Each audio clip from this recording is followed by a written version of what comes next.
সৈকত, আব্বা। মেয়েটা কে? ও আমার ক্লাসমেট। যাও ভিতরে যাও। আচ্ছা ঠিক আছে।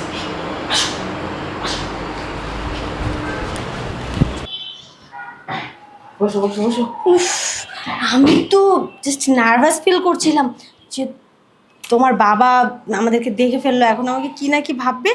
আরে না, বাবাকে তো সুন্দর করে তো বুঝিয়ে দিলাম যে তুমি আমার ক্লাসমেট লাগো। এখন বাবা তো আর জানে না তুমি আমার কিসের ক্লাস পার্টনার, বুঝো নাই?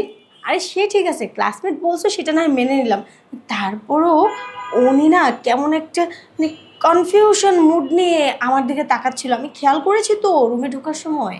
দূর রাখো তো কনফিউজ।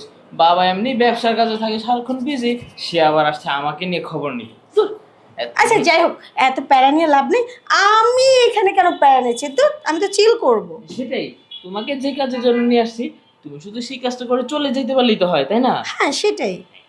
এইটাই হচ্ছে আসল কথা। আমার তো কোনো ভয় পাওয়ার কোনো কারণই নেই। যা হবার তো হবে আমার সাথে।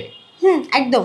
আচ্ছা এখন আমি উঠে বসি, হ্যাঁ উঠে বসো, তুমি এ পাশে এসো। চলো। আর দেরি করতেছি কেন, আসো।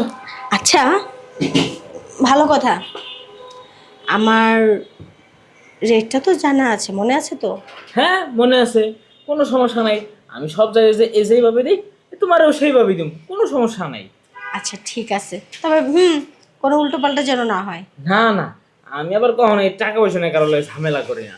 কারণ এই টাকা আজকে আছে কালকে নাই, বুঝো নাই? আর আমারও কাউকে ওই রেট টেট বলতে ভালো লাগে না, বুঝছো? হ, আমি কিন্তু খেসাখেসি পছন্দ করি না। সব জায়গায় যেইভাবে দিই তোমারও ওইভাবে দিব। হুম আমারও মুখে বলতে না ভালো লাগে না, আনইজি ফিল করি। ও, আচ্ছা, আর কথা বলে সময়টা নষ্ট করো না, সময়টারে কাজে লাগাইতে দাও, শুয়ে পড়ো। তা তো অবশ্যই। এখানে কত নোকতামি শুরু করছে। শোনো না। কি বললে? কিছু না, বললাম যে শুয়ে পড়ো। কখন আবার আব্বু এসে ডাকাডাকি শুরু করে বলা যায়? আমার সঙ্গে এভাবে কেউ কথা বলে না। সরি, ভুল হয়েছে।